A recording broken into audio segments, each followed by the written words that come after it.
এবার চীনের উপর 100% শুল্ক চাপালেন ডোনাল্ড ট্রাম্প। আমেরিকার প্রেসিডেন্ট ডোনাল্ড ট্রাম্পের শুল্ক নীতি অব্যাহত রয়েছে। তিনি ঘোষণা করেছেন যে আমেরিকা চীনের বিরুদ্ধে 100% শুল্ক আরোপ করতে যাচ্ছে, যা কার্যকর হবে 1 নভেম্বর থেকে।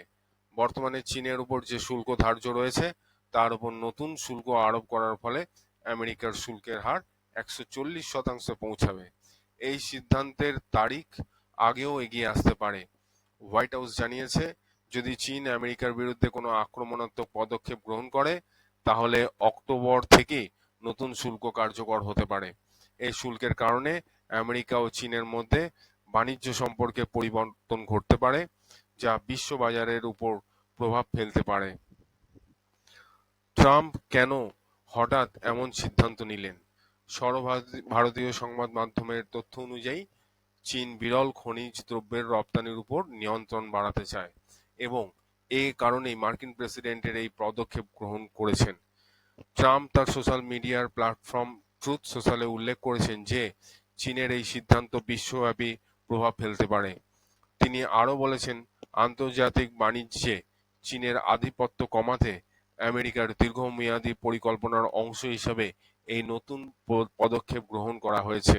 আগস্ট মাসে ট্রাম্প বলেছিলেন যে তিনি বেইজিংয়ের উপরে শুল্ক আরোপ করার পরিকল্পনা করছেন, তবে তা 90 দিন আগে করবেন না।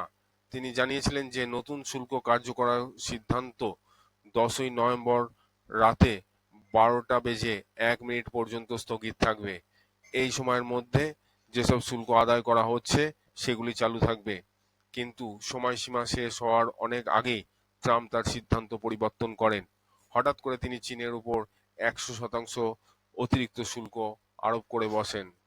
অন্যদিকে বহু প্রচেষ্টা করা সত্ত্বেও মার্কিন প্রেসিডেন্ট ডোনাল্ড ট্রাম্প নোবেল পুরস্কার অর্জনে ব্যর্থ হয়েছেন।